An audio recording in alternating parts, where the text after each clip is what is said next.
So in today's video, we're going to be talking about Nia and Camryn from Dance Moms, and it's been a long time since I've done a Dance Moms deep dive or any breakdown of the show, but I was really thinking about Nia and Camryn because I feel like, I haven't really seen a lot of people really break down their story and really talk about it with nuance, and I think especially with Nia being the only black girl on the team for pretty much most of the series run, and Camryn coming in around like the last season or so, I think it's really interesting to look at both of their experiences, not to compare them, but to just highlight what it's like to be, the only black girl in a predominantly white space, and also being on TV and kind of how that also has an impact on how you see yourself. And yeah, I just really want to get into it because I think it's very fascinating, and I always thought about Nia, especially Nia, while watching the show in that regard. So without further ado, let's get into it. So starting from pretty much the very beginning of the show, Nia was the only black girl on the team. And she stood out simply because of that. She stood out because Abby really didn't give her a lot of opportunities, and Abby really liked to typecast her.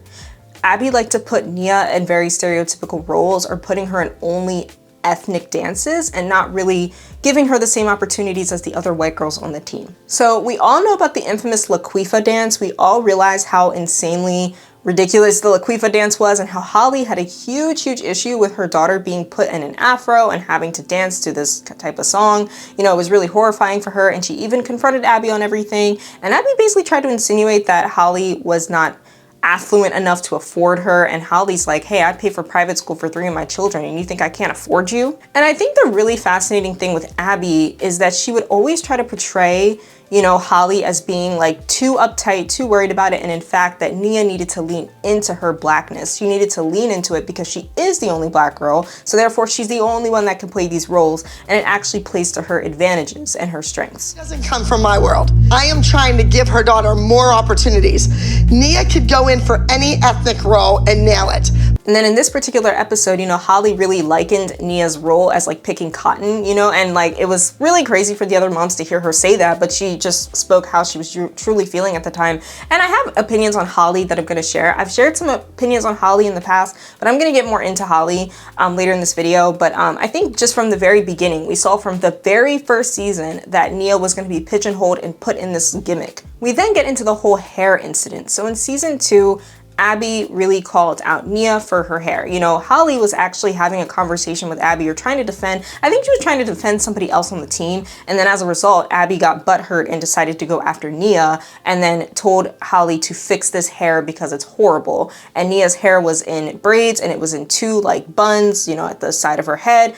And, Abby was basically saying that it's horrible, it's weighing her down, and Holly's saying this is part of her ethnicity, and you need to look in the mirror. And, when I first, watched this, or like the first few times, at first I was kind of like, okay, her braids probably are heavy. Braids typically can be very heavy. It might not be the best idea for her to wear a style like that in this, like, at least like the way it was tied. I was like, I could see that it could be seen as really bringing her down, but literally Nia and Holly both said that this isn't weighing me down. Holly also mentioned that she got approval for the braids. Abby's saying, you didn't get approval from my dance studio. And then Holly's like, no, I got approval. So, I mean, unless Holly's lying, I'm inclined to believe her. Oh, I'm gonna believe Holly's word over Abby's, because at least Holly most of the time would speak to like what actually happened, whereas Abby would twist the details to benefit her or to benefit the argument. So basically, I'm inclined to believe that Holly did get approval. So if she got approval for it and was able to dance with it, then, and Nia said it's not weighing her down, then I don't think it's as big of an issue as Abby was making it seem. I think she was just trying to find a way to really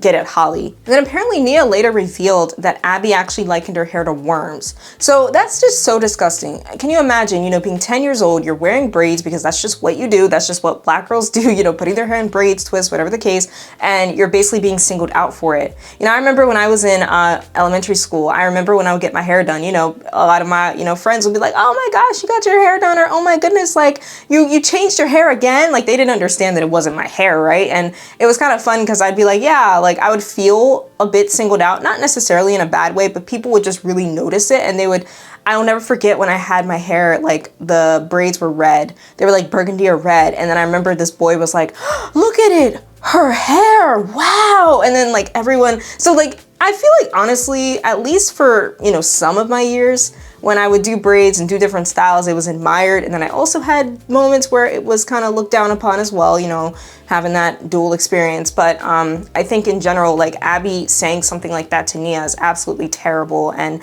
is just so, I mean, it's racist. I mean, that's what it is. It's so racially charged. We then get into the I don't want any tooties on my team incident. So if you guys don't know about this has to do with a lawsuit that Kelly filed against Abby in Lifetime, you know, back around the time she left the show. And she cited an incident where Holly and Abby were arguing, and then Abby told Holly that she doesn't want any little tooties on her team. And if you don't know who Tootie is, that is the fictional character on The Facts of Life, and that was played by Kim Fields. I love Kim Fields, by the way. And so that was played by her character, and she was primarily the only black girl on that show. I mean, there were other black girls on Facts of Life, but she was like the only main one on the cast.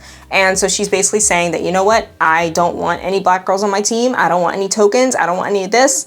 And it's just so disgusting to hear that. And then as a consolation, production got the kids iPads the next day, I guess, to not cause any more issues. So they know how messed up it was. They know that they could get in a lot of trouble for that. And they decided to just smooth it over with iPads. I don't know how they got away with that. I don't know how that didn't come out earlier, but I mean, it's literally insane. Again, it sends the message that Nia's an outsider. She's not welcome. And it's racist. I think Nia also just went through a lot of favoritism and bias on the team. Now, most of the girls on the team all went through their fair share of basically not getting the same amount of opportunities as Maddie. Maddie was constantly pit against everyone, and Maddie was the one that Abby gave the most attention to and the most opportunities to. So all the girls dealt with that. But I think with Nia especially, she always felt like she needed to work twice as hard. And she felt like, you know, even when she did well, it was hardly recognized. You know, during the Rosa Parks dance, by the way, the Rosa Parks thing was just crazy. I need to just get into a little tangent about that. So the Rosa Parks episode, if y'all remember, you know, there was the dance for the lead dancer to play Rosa Parks, and obviously everyone's like, okay, well, Nia's obviously going to play that because she's the only black girl on this team. It'd be ridiculous if any of the white girls played Rosa Parks. And you had Jill, you know, trying to get Kendall to be Rosa Parks, you know, Rosa Parks would be perfect for my little Kendall. You know, that'd be a perfect part for my little Kendall. Kendall would love to be Rosa Parks.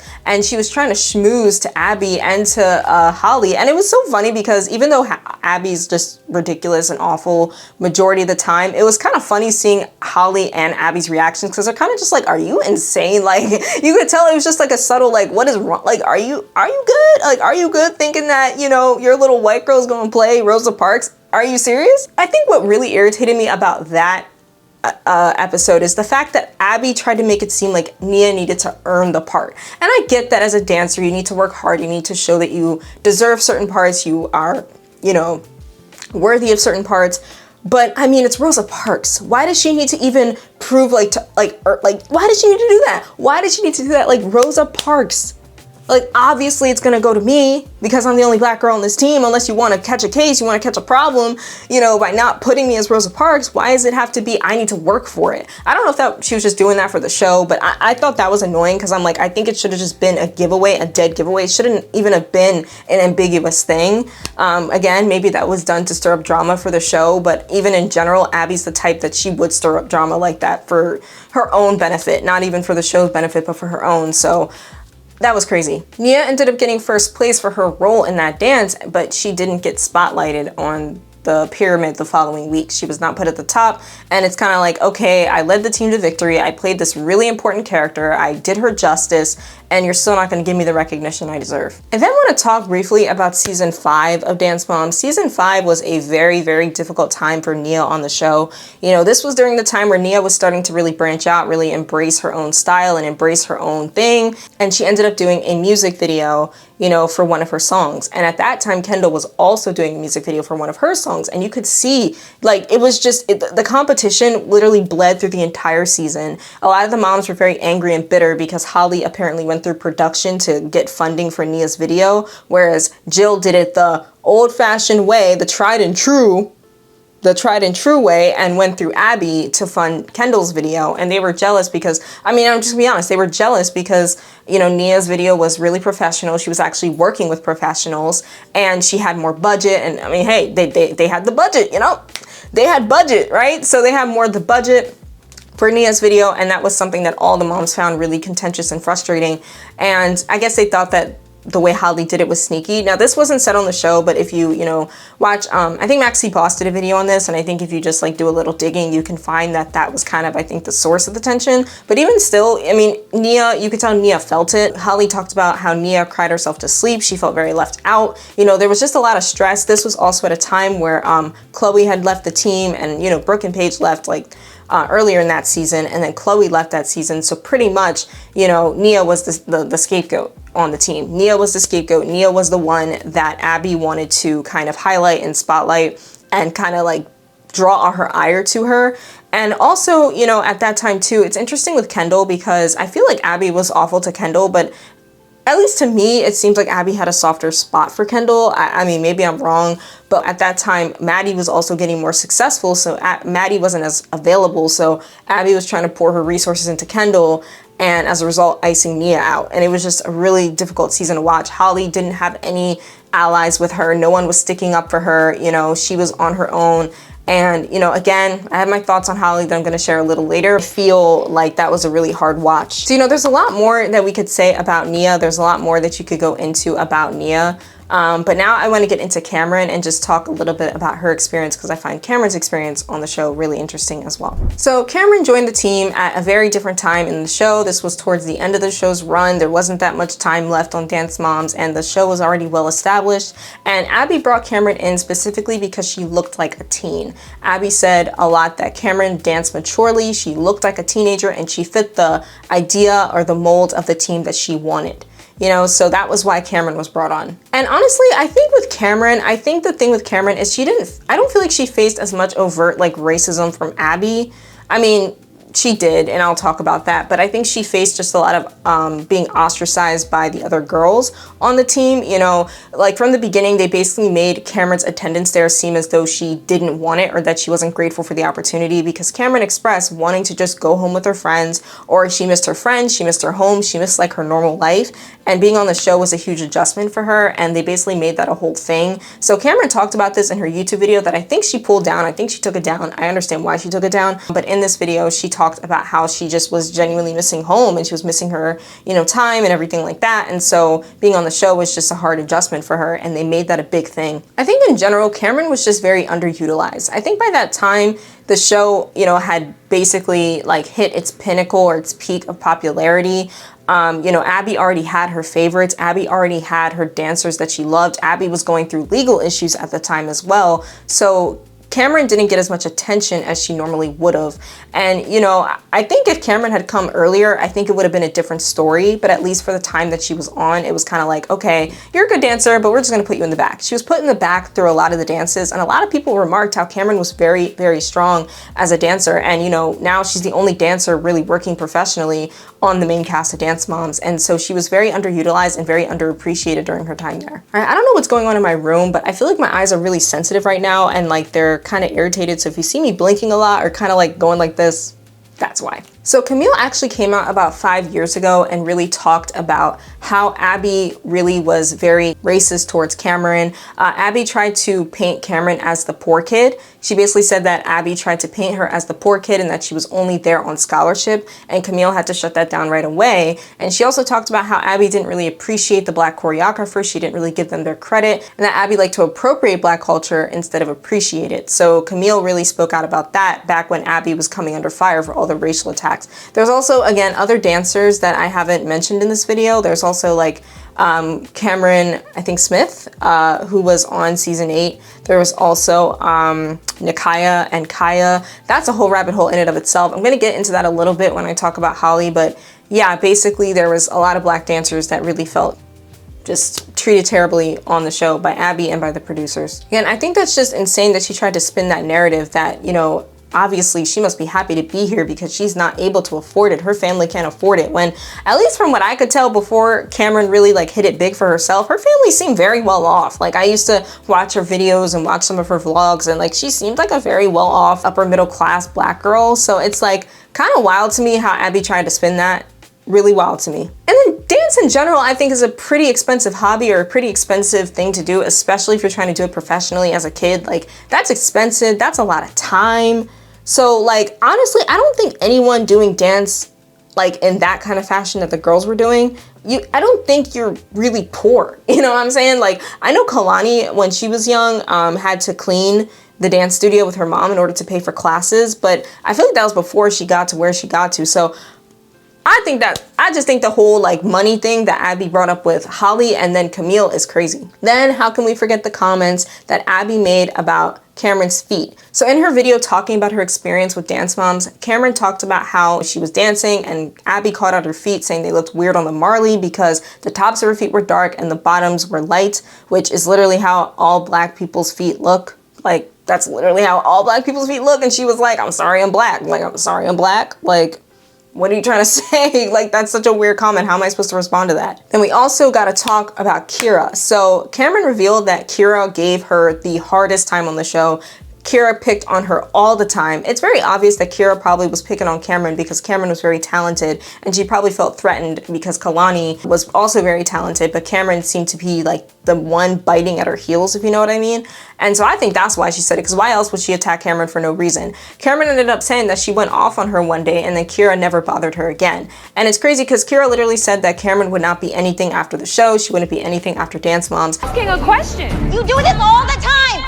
All you do is make excuses for your child. That's why your child will probably never go anywhere from here. How dare you say that about my child? You don't say crap. And now Camryn, like I said earlier, is the most professional dancer on like the whole team. Like, she's working professionally. She's working with Kendrick Lamar. She's working with Shabuzi. She's working with Beyonce. Did she work with Beyonce? I think she did work with Beyonce. If not Beyonce, I know she worked with Chloe Bailey.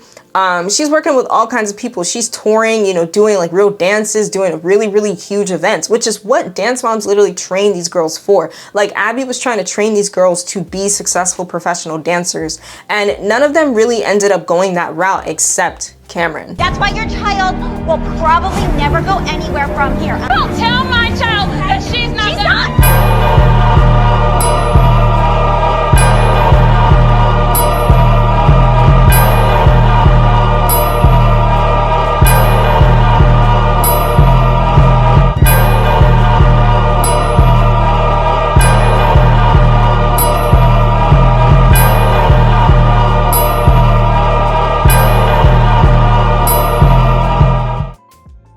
Also was the time when the Dance Moms girls, so Chloe, Kendall, and Kalani were going on tour, the Irreplaceables tour, and they really weren't included in the tour, and she didn't find out till later. I think Nia ended up telling her later or something like that, but like no one really filled her in. Camryn did say that Brynn and Nia were like her closest friends on the team, and then her and Brynn had a falling out. But then I guess things are okay now. I think Camryn said that there's no like bad blood with any of the girls, including Kendall. Kendall was also another one that Camryn really didn't have a good time with. I remember watching Nia's vlog on the last days of Dance Moms, and Kendall literally threw a Snapple at Camryn. Like, I don't know what it was. They just weren't very like accepting of her. They were kind of just very neutral to kind of rude to her. This was like the last, you know, season, and they had already known each other for so long. They were also probably over the show, so it was kind of like we don't feel like being super accepting of someone new at this point in the show. So now I want to get into the moms. You know, there's not a whole lot to say about Camille. I'm going to start with Camille really quick. Camille was funny. I liked Camille on the show. She made different jokes. She was just entertaining to watch, and she really stood up for Camryn. She wasn't really as like, you know, laid back as Holly or as quiet as Holly. She was very much like a speaker and really would defend Camryn when she needed to. And so I really respected that about Camille, because she would speak when necessary. She wasn't just going off randomly. She would speak when she needed to speak, and you could tell she really cared about Camryn. So I really respected Camille for that. Now we're going to talk about Holly. So I have mixed feelings on Holly. You know, Holly is seen as the most level-headed of the moms, that she was the most normal of the moms, that she wasn't a stage mom, that she cared, you know, da-da-da-da-da-da-da-da. But for me, I tend to look at Holly as very complex in the sense that she did have that level-headedness about her. You know, Holly was not the one to snap or go off very often, and when she did, it was usually warranted. And when she would go off, she wouldn't curse, she wouldn't, you know, really say things super disparaging. She would really just call her truth as she saw it. But I think my issue with Holly was that I feel like, for one, she kept Nia on that show way too long. And I get that, you know, Nia wanted to stay, and by that time, you know, they could have left in season 6 like Maddie and Mackenzie did, but Nia wanted to stay longer. And honestly, let's be real, the only reason why they stayed on the show for as long as they did was because they wanted to get potential opportunities. Maybe they wanted to get a big break like Maddie, who knows, you know, because Dance Moms was a huge show. It was so big back in the mid 2010s and early 2010s. It was huge. Like, I remember in high school, it was really big. I used to watch it every week. It was a really, really big show. And so, you know, they wanted to get opportunities. And I feel like if she left the team, she wouldn't have had as much exposure. Granted, in my opinion, I feel like by like season 6, 7, she had been on the show long enough that I think the amount of fame she drummed up over the course of the show's run would have been enough to really like take her further, as long as they just marketed her properly and really, you know, made smart career moves. But you know, I think they just wanted to ride it out. They wanted to ride, and honestly, I can't really totally blame them for the opportunities, but I think it was such a hostile environment, and Abby was so awful to them, and they dealt with a lot of even racism outside of the show, but on social media and stuff. I just don't think it's worth it. I think, you know, and I think the other thing that Holly said as well is that she wanted to teach Nia that no one pushes you out. You decide when you want to leave. And I understand that, and I think that is a noble thing, but I feel like at what cost though? When you're on a television show with millions of viewers every week, your kid is exposed to social media, like, I feel like you can only be so strong for so long at the end of the day. It's like, is it worth it just to prove a point?